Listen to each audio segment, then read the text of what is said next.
Merhaba arkadaşlar. Ece'nin Örgü kanalına hepiniz hoş geldiniz.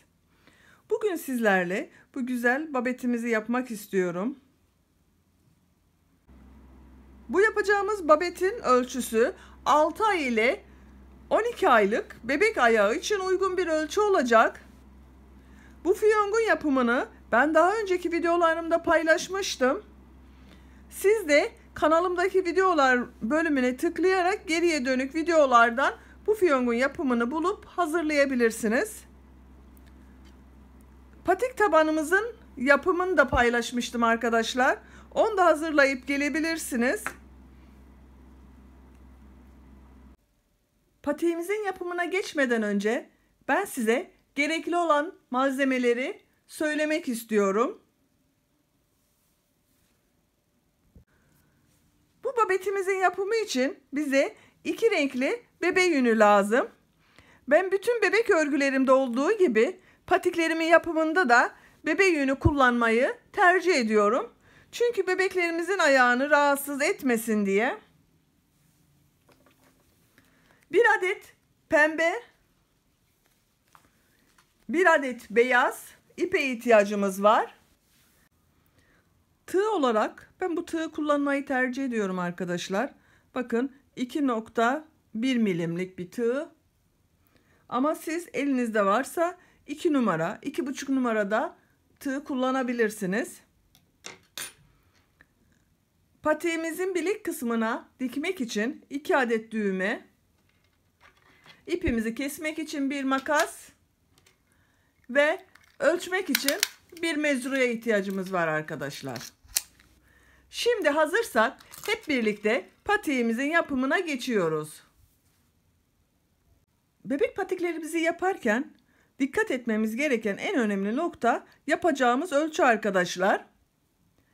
Bu ölçü aylardan aya değişebiliyor. Yeni doğanla 3 aylık bebekler için yaklaşık olarak 7-8 santimlik bir ölçü yeterli. 3-6 aylık bebek için de 8-9 santimlik ölçü, 6-12 aylık bebekler için de 10-11 santimlik ölçü bize yeterli olacak. Ben bebek patik tabanımı hazırlamıştım.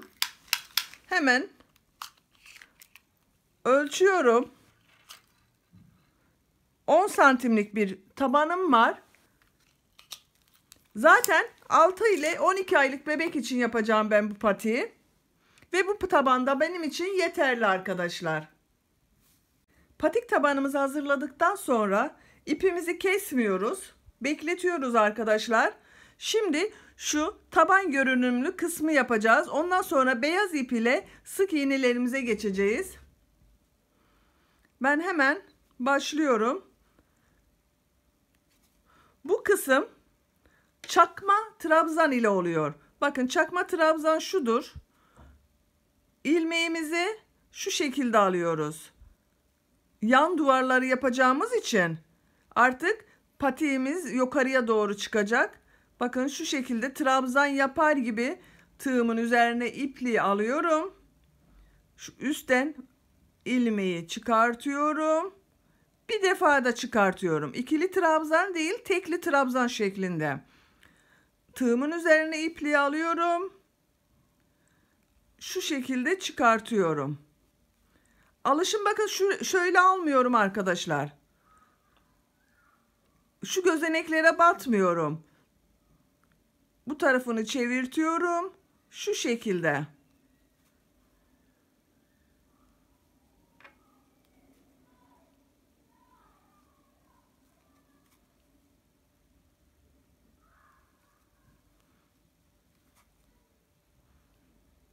Sıra sonuna kadar bu şekilde yapıyoruz. Bakın artık o düz kesim gitti. Bir yan duvar oluşmaya başladı.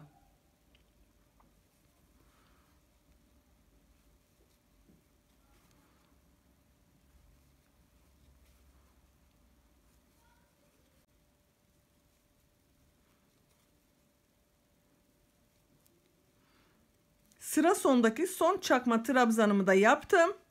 Şimdi başlangıçtaki çakma trabzanımla kaydırma yöntemiyle birleştiriyorum. Kaydırma yöntemi şudur. Tığımın üzerine hiç ilmek almadan ilk başlangıçtaki gözeneğe tığımı batıyorum. İpi alıyorum. Bir defa da çektiriyorum. Bu şekilde kaydırma yöntemiyle birleştirmiş olduk. Pembe ip ile şimdi işim bitti. Bu beyaz kısımlara geçeceğiz. Beyaz kısımlara geçtikten sonra da sık iğnelerimize devam edeceğiz. Beyaz ipime geçmeden önce kaç tane çakma trabzan olduğunu sayıyorum arkadaşlar.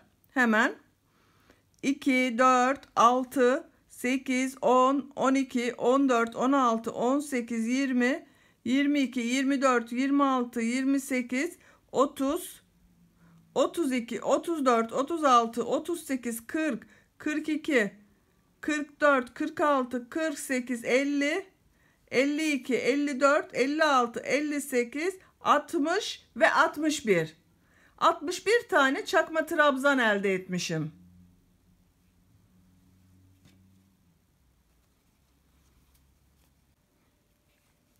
Hemen beyaz ipime geçiriyorum. Şu şekilde sağlamlaştırıyorum. Bir zincir çekiyorum sağlam olsun diye. Aynı gözeneğin içine sık iğne batıyorum. Sık iğne tığın üzerine hiçbir ip almadan yandaki gözeneğe batıyoruz. İp alıp çıkartıyoruz. Batıyoruz, çıkartıyoruz. Ben bu ipleri de içten geçirtiyorum ki temiz bir görüntüsü olsun. Takip eden gözeneğin hepsini sıra sonuna kadar sık iğne yapıyoruz. Ben hemen bu iç kısımdaki ipleri keseyim.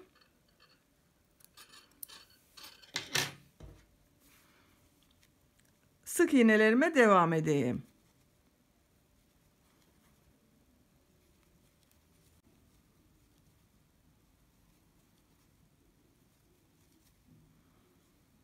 Sıra sonundaki son sık iğnemi de yaptım. Başlangıçtaki sık iğne ile kaydırma yöntemiyle birleştirdim. Böylece ilk sıra sık iğnemizi bitirdik. Bu şekilde aldı patiğimiz. Bu sık iğnelerden bu yaptığımız ile birlikte 4 sıra daha sık iğne yapacağız. Hiçbir arttırma, eksiltme yapmadan 4 sıra sık iğneden sonra ben size patiğimizin bu burun kısmındaki eksiltmeleri göstereceğim. Şimdi eksiltme kısmına kadar 4 sıra beyaz ile sık iğneyi yapıp gelelim. Evet arkadaşlar, ben 4 sıra beyaz ile sık iğnemi yaptım, geldim. Bakın hemen sayıyorum. 1, 2, 3 ve 4. Tabanla işimiz bitti artık. Bundan sonra burun kısmındaki eksiltmeleri yapacağız. Burun kısmındaki eksiltmeler için bize bu ön kısımdaki burundan 26 tane ilmek lazım. 26 ilmeği hesaplamanın yolu da şudur. Patiğimizi tabanımızdaki bu alt kısımdaki yer düzgün gelecek şekilde 2'ye katlıyoruz. 13 ortaladıktan sonra 13 bu tarafta, 13 bu tarafta ilmek olacak şekilde işaretliyoruz. Ben hemen çatal iğnemi de alayım. Ortaladım. Sayıyorum. 2, 4, 6, 8, 10, 12 ve 13. Bu 13.'ye işaretimi takıyorum. Bu işareti taktıktan sonra 13 de öbür taraftan olacak. Toplam 26.'ya da işaret yapıyorum. 2, 4, 6, 8, 10, 12, 14, 16, 18, 20, 22, 24 ve 26. Bu 26.'ya da işaretimi taktım. Burun kısmında 26 tane ilmeği işaretledik. Burada size bir püf noktasını daha vereyim bu işaretleme kısmının. Biraz pratik olmak gerekiyor bazen. Bu ilk işaretli kısmı bulmanın yolu, bakın şu taban kısımda düz trabzanlardan sonra bir arttırma yapmıştık. Bu arttırmadan bir önceki ilmeği takip eden gözenek, bakın şu şekilde, bakın ikili tekli bir önceki gözenek, bu gözeneği takip eden noktadır bizim için gerekli olan. Burun kısmını işaretledik. Artık bu ilk işaretli yere kadar sık iğnelerimizi yapacağız. Ben hemen başlıyorum. Bir zincir çekiyorum. İlk gözeneğe sık iğneyi yapıyorum. 1 2 3 4 5 6 7 8 9 10 11 12 13 14 15 16 17 ve bir tane daha var işaretli yerden önce 18. 18 tane sık iğnemi yaptım. Hemen ilk işaretimi çıkartıyorum.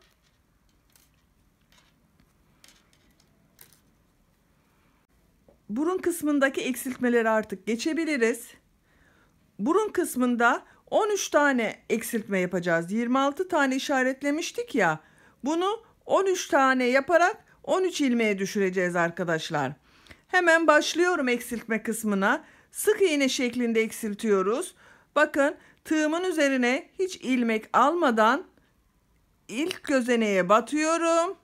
Çıkartıyorum. İpi tığımın üzerinde bırakıyorum. Takip eden gözeneğe de batıyorum. Çıkartıyorum.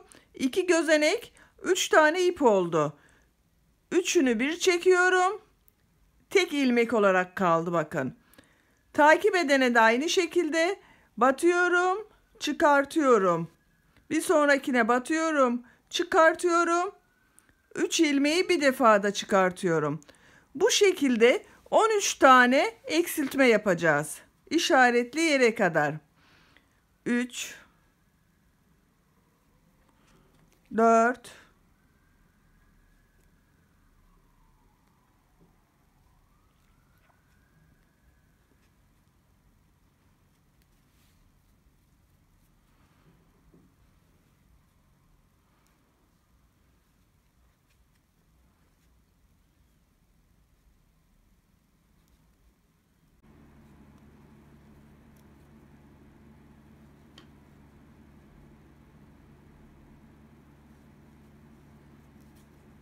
işaretli yere geldim. Hemen sayıyorum. 1 2 3 4 5 6 7 8 9 10 11 12 12 tane yaptım. Şimdi işaretli yerle birlikte 13. eksiltmemi de yapıyorum. Son eksiltmemiz ve 13. 13 tane eksiltmeyi yaptığımız zaman patiğimiz bu şekli aldı. Bakın burun kısmımız şekillendi arkadaşlar. Bu eksiltmelerden itibaren sıra sonuna kadar sık iğne şeklinde devam ediyoruz örgümüze. Her gözeneğe batıyoruz.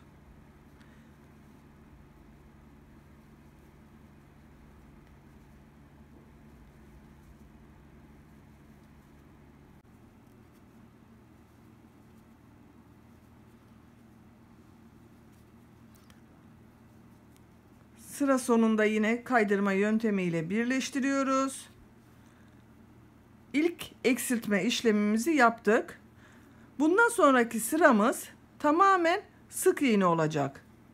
Hiç eksiltme, arttırma yapmadan bütün gözenekleri sık iğne şeklinde yapıp sıra sonuna kadar geliyoruz. Bir sonraki sırada Eksiltme işlemi yapacağız yeniden arkadaşlar burun kısmında.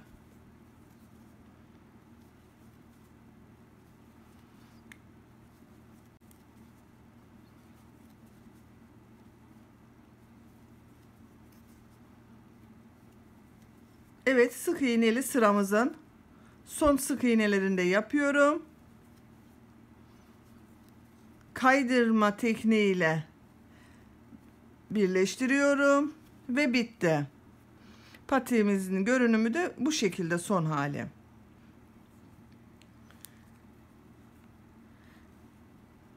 Şimdiki sıramızda eksiltme işlemi yapacağız bu burun kısmında. Ama bu sefer sık iğne şeklinde değil de trabzanlar şeklinde eksiltme yapacağız. Bu eksiltmeleri de bu bir alt sırada eksiltme yaptığımız şu gözeneğe bakıyoruz. Bundan 2 gözenek öncesine kadar sık iğne yapıyoruz. Oradan itibaren farklı teknikler kullanacağız. Şimdi hemen başlıyorum. Bir zincir çekiyorum. Sık iğnelerimi yapıyorum. Bir alt sıradaki eksiltmeden 2 gözenek öncesine kadar sık iğnelerimi yapıyorum. Sayı değişebiliyor. Siz belki büyük başladınız. Belki küçük başladınız. Onu siz ayarlayabilirsiniz.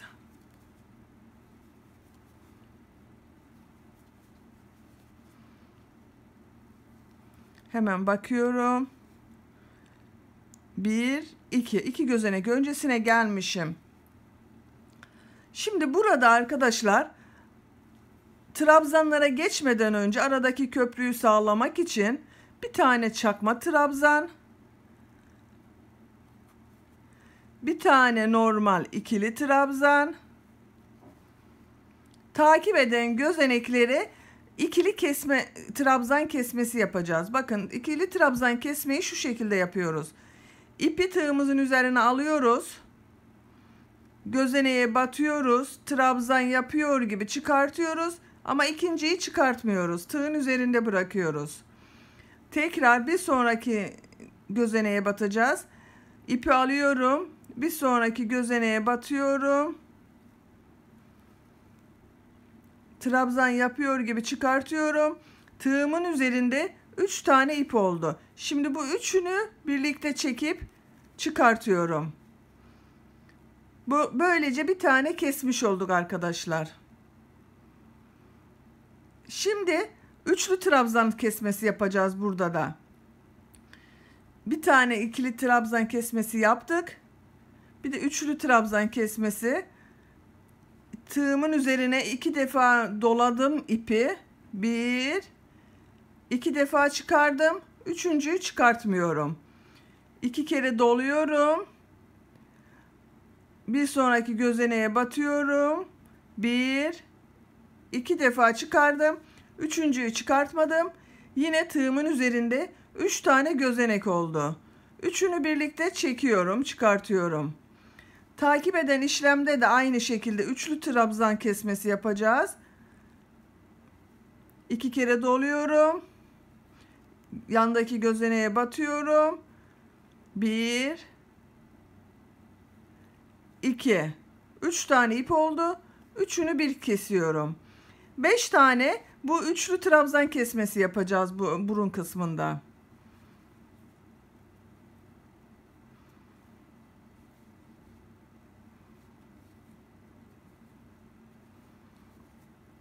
Bak, sayıyorum hemen. 1, 2, 3 oldu.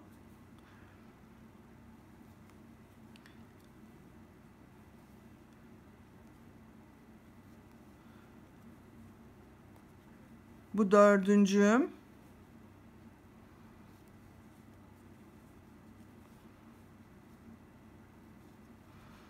Bu beşincim. Hemen sayıyorum ben hemen arkadaşlar. Bakalım.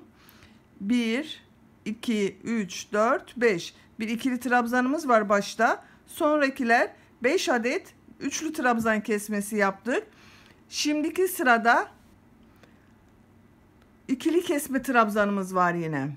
Bir kere doluyorum bu sefer. Gözeneğe batıyorum. İkili trabzan çıkaracak gibi yapıyorum. Bir defa çıkartıyorum.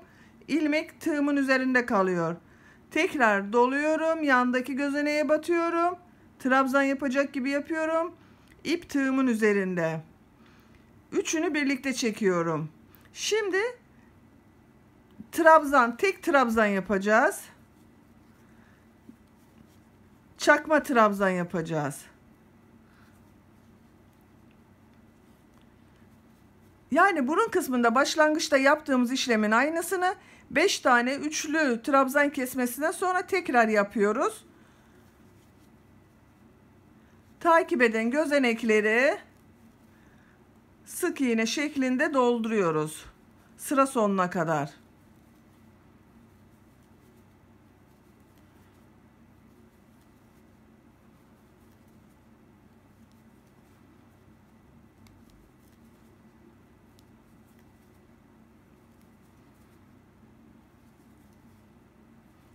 Aynen yine sıra sonunda kaydırma tekniğiyle birleştiriyorum. Ve bu sıradaki kesme işlemimiz de bitti. Şimdi bu sırada yaptığımız işlemlere tekrar bir göz atalım. Sık iğne yapmıştık. Bir alt sıradaki 2 gözenek öncesine kadar. Ondan sonra bir çakma trabzan, bir normal ikili trabzan, bir ikili trabzan kesmesi, 5 adet üçlü trabzan kesmesi, tekrar bir ikili trabzan kesmesi, ikili trabzan, çakma trabzan, takip eden gözeneklerde sık iğne. Böylece patiğimizdeki eksiltme işlemleri bitti arkadaşlar. Bundan sonra bu sıra, bir sonraki sıramız tamamen sık iğne olacak. Sık iğnelerimizi de yapıp gelelim. Daha sonra ben size bu bilek kısmındaki bandın yapımını göstereceğim. Evet arkadaşlar, patiğimizin son sırası olan sık iğnelerimi de ben yaptım. Geldim. Bakın patiğimiz artık bu şekilde bir babetimiz elde ettik. Şimdi sıra bu bileği kavrayan bölümde. Bu bölüm içinde bakın 1-2 sıra sık iğne, bir sıra trabzan işimiz var. Daha sonra da ön bandımızı yapacağız. Bu işlemi yapmak için bu hazırlamış olduğumuz patikte işaret yapmamız gerekiyor. Patiğimizi şu şekilde aynı ön burunu bulurken yaptığımız gibi bu arka kısımda da bize trabzanlar için gözenek gerekiyor. Bize arka kısımda 23 tane gözenek gerekiyor arkadaşlar. Patiğimizi şu şekilde katlıyorum. İşaretlerimi hazırlıyorum. Göz kararı ben hemen işaret yapayım. Normalde 23 tane yeterli. Şuna hemen bir ilk işaretimi yapayım.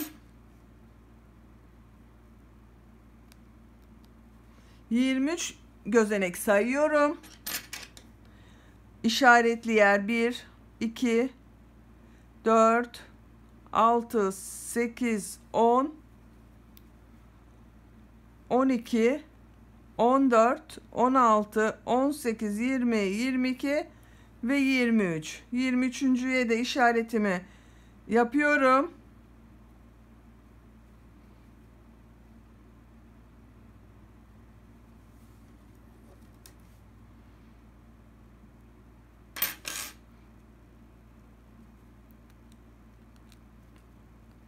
Şu şekilde karşılıklı da tutayım. Duruşunu bir görelim. Bakın karşılıklı işaret yaptığımız yer denk olmuş.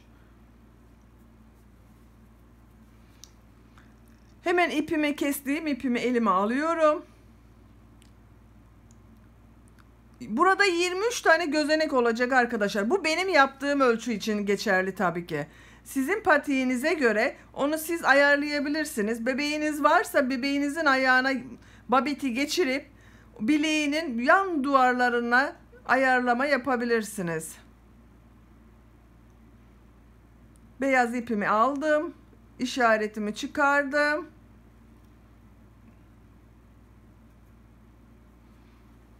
İlk işaret yerimden sık iğne başlıyorum.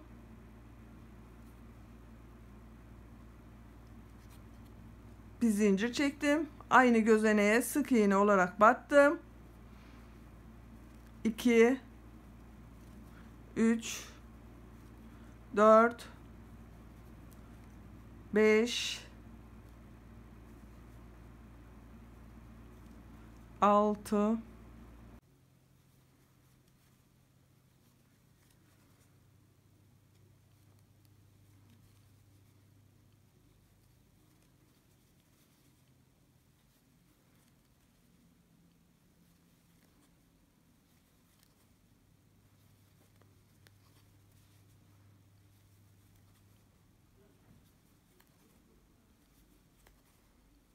işaretli yere geliyorum.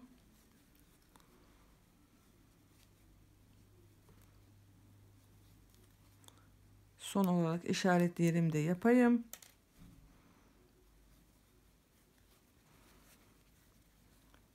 Şimdi hemen sayıyorum. Bakın arkadaşlar. 1 2 3 4 5 6 7 8 9 10 11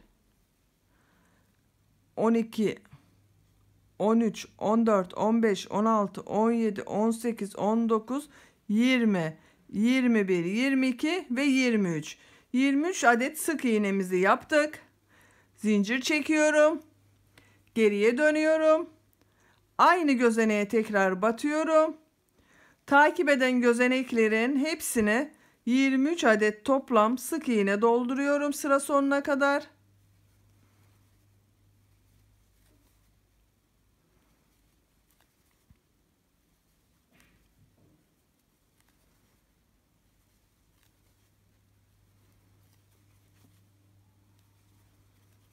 Sıra sonuna kadar aynı şekilde yapıyoruz. Bu kısım bebeğimizin bileğini sıkı tutacağı için önemli.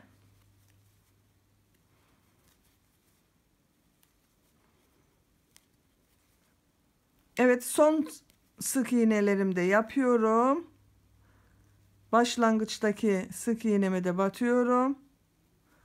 Toplam bu sırada da 23 tane sık iğnem oldu. Sıradaki işlemimiz bu ön bandı yerleştirmek artık arkadaşlar. Bu bandı ayarlamak için de bebeğimizin bilek ölçüsü çok önemli. Çünkü babet olduğu için ayağını sıkıca kavraması gerekiyor. Bunu eğer siz kendi bebeğiniz için yapıyorsanız bebeğinizin ayak bileğini ölçün. Bakın şu şekilde ayak bileğini sıkıca ölçün. Kaç santim ise ona göre yapabiliriz. Bakın benim için bu 15-16 santimlik bir ölçü bana yeterli. Benim yapacağım patik için. Hemen bakın bu sık iğneli yaptığım yeri ölçüyorum. Yaklaşık 9,5 santimlik bir ölçü var benim için burada. 16 santim yapacaksam şu kadar da bir zincir çekeceğim. Hemen onu çekiyorum. Siz de yapacağınız ölçüyü kendiniz ayarlayabilirsiniz. Kaç zincir çekeceğimize. Şimdi bakın bu sol tekini yapıyoruz arkadaşlar. Burada dikkat etmemiz gereken sağ solu ayırmak artık. Şu anda ben buradan yapacağım. Bakın şöyle gösteriyorum. Bu biye kısmını yapacağız. Onun için hemen bana gerekli olan zincirimi çekiyorum. 1 2 3 4 5 6 7. Ben bana gerekli olan zincirimi çektim. Ben bu biye kısmında 22 tane trabzan yapacağım. 22 zincir artı 5 de dönüş için zincir. Toplam 27 zincirimi çektim. 5 gözenek atladım. Bir trabzanımı yaptım. Takip eden gözeneği de trabzan yapıyorum. Bu 22 taneyi trabzan şeklinde dolduruyorum 22 zincirimizin üzerine.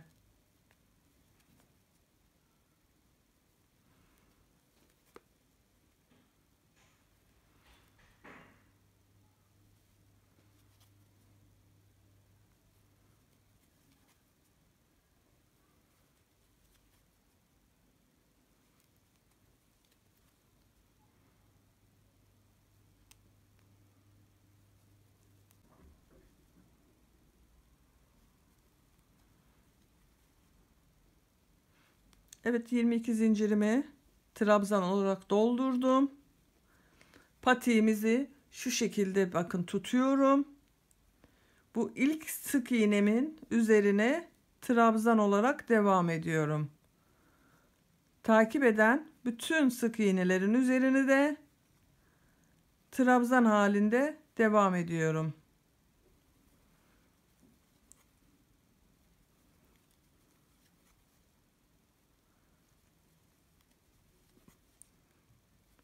Başka bir işlemi yapmıyoruz. Bu sıramızda zincirlerin üstünde trabzanla dolduruyoruz. Bu sık iğnelerimizin üzerlerinde trabzan dolduruyoruz. Benim normalde 23 tane sık iğnem vardı. 22 tane de zincirin üzerine trabzan yaptım. Toplamda 55 adet trabzanım var bu sırada benim arkadaşlar.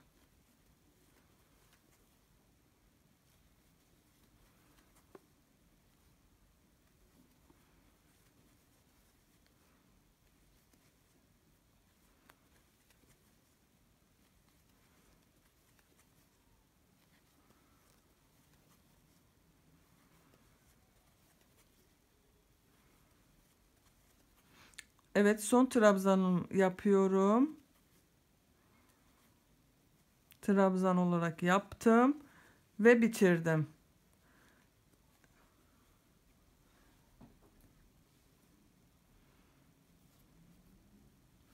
Burada düğme dikmek için ben biraz ip bırakıyorum. Şu şekilde. Tekrar düğüm atmadan düğmemizi rahatça dikebilelim diye. Evet, böylece patiğimizin sol tekini ben bitirdim. Bakın şöyle düğmeyi de diktiğimiz zaman hemen düğmemizi de dikelim.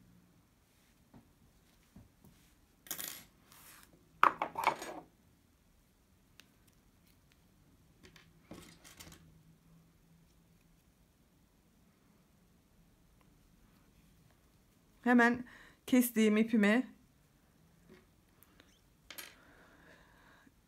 iğnemi taktım. İçine geçirdim. Buradan bir sağlamlaştırayım. Bir esneklik olmasın ipimde. Ben bu şekilde buna uyumlu olsun diye böyle bir düğme tercih ettim. Siz evinizde hangi düğme varsa onu kullanabilirsiniz. Şu şekilde bakın geçiriyorum.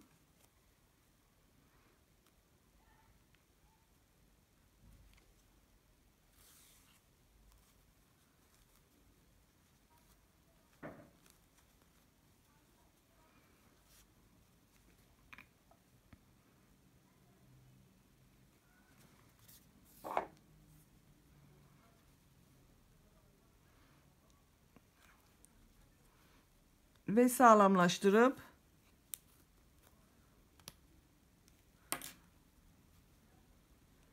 buradan kesiyorum. Düğmemizi de diktik. Babetimiz giyilmeye hazır. Biraz sonra süsleme işini yapacağız. Şimdi diğer tekimizi hazırlayalım. Sağ tekimizi. Bu ayağımızın sol teki. Patiğimizin diğer teki olan sağ tekinde ben aynı bunda yaptığımız işlemleri uygulayarak 2 sıra sık iğnemi yaptım. Şimdi biye kısmında bu sağ tekimiz olacağı için biyenin bu tarafta olması gerekiyor. Bu başlangıçta değil de sonda biye yapacağız. Hemen bir zincir çekiyorum.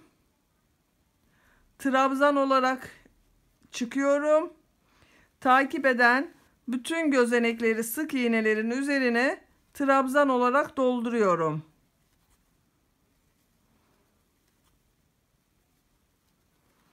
Biraz önceki patiğimizin tersi bir işlemi yapıyoruz burada.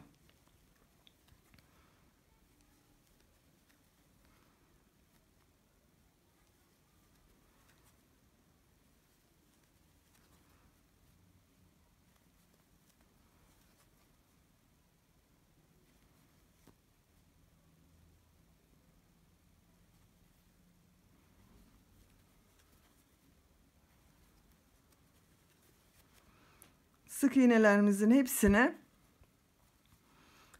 ikili trabzan olarak doldurduk.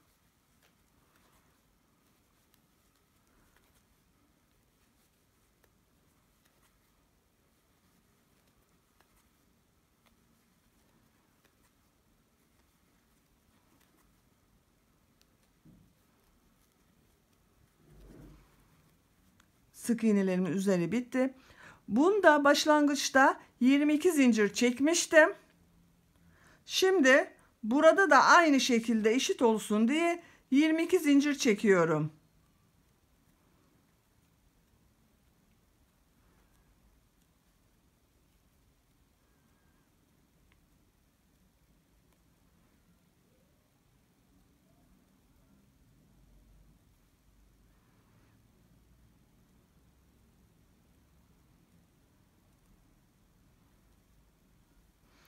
Hemen sayarım.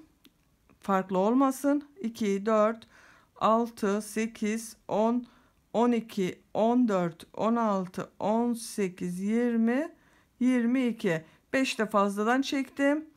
Hemen 22. olan zincirime trabzan başladım. Zincirlerimin üzerine tamamen trabzan olarak dolduruyorum yine.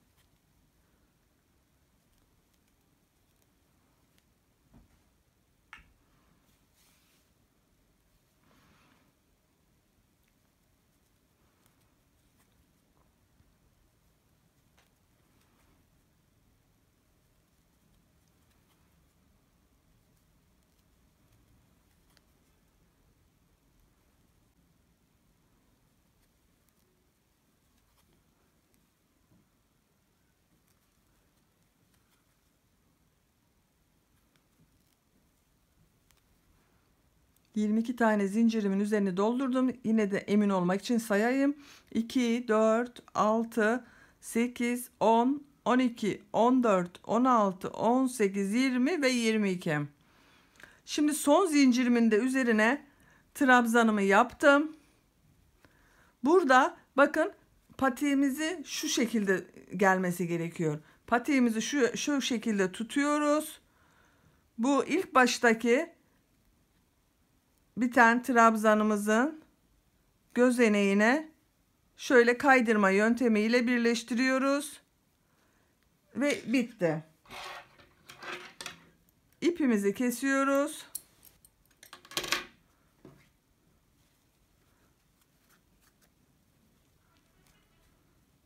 Ve patiğimizi bakın görüntümüzde çok düzgün bir görüntü elde ettik. Kaydırma yöntemiyle yaptığımız zaman böyle güzel görüntülerimiz oluyor. Diğer türlü yaparsak yeri çok belli olur. Bunu da daha sonra ben iğne ile içten geçirtip güzel bir görüntü vereceğim.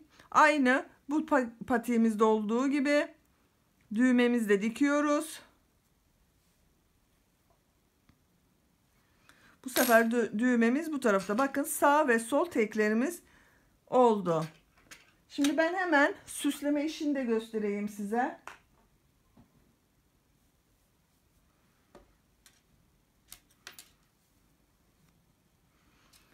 Bu fiyongun yapımını ben sayfamda sizlere anlatmıştım. Geriye dönük videolarıma bakarsanız bu fiyongun yapımını bulabilirsiniz. Çok kolay arkadaşlar. En çok 2 dakikamızı alıyor yapımı. Hemen iğneme takıyorum. Ben önceden hazırladım. Bu fiyonk değil de başka bir şey de yapabilirsiniz süsleme olarak. 3 inci taktım. Şu şekilde.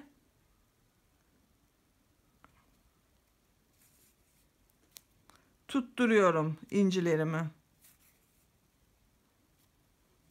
Bakın böyle. Şimdi bunu, şu patiğimi ortalıyorum. Şu kısma iğnenin yardımıyla sabitliyorum.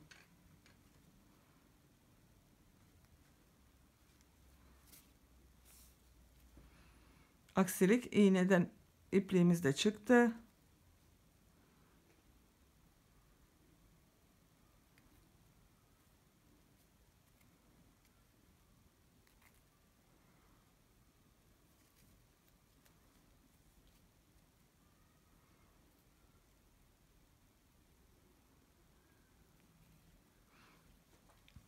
Anlaşılmıştır galiba.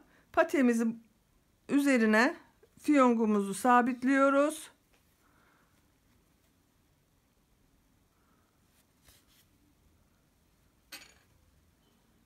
İşlemimizi bitiriyoruz. Daha sonra bakın hemen ben giydireyim mankenime. Bu şekilde yapımı çok kolay bir babet elde ettik. Düğmemi de taktım.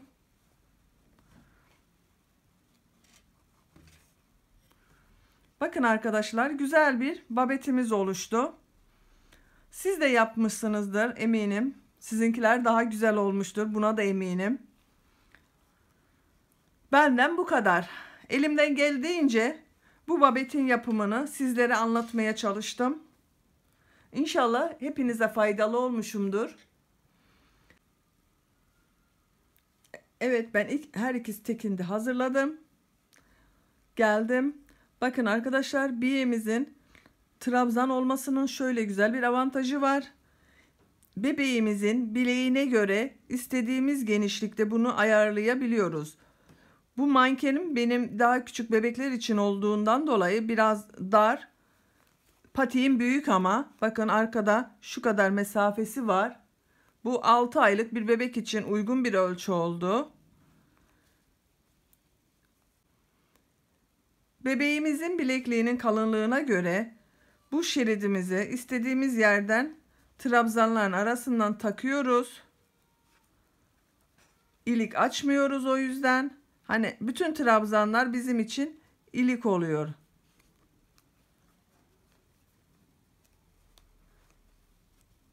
Bakın şu şekilde ayakkabı görünümlü bir babetimiz oldu.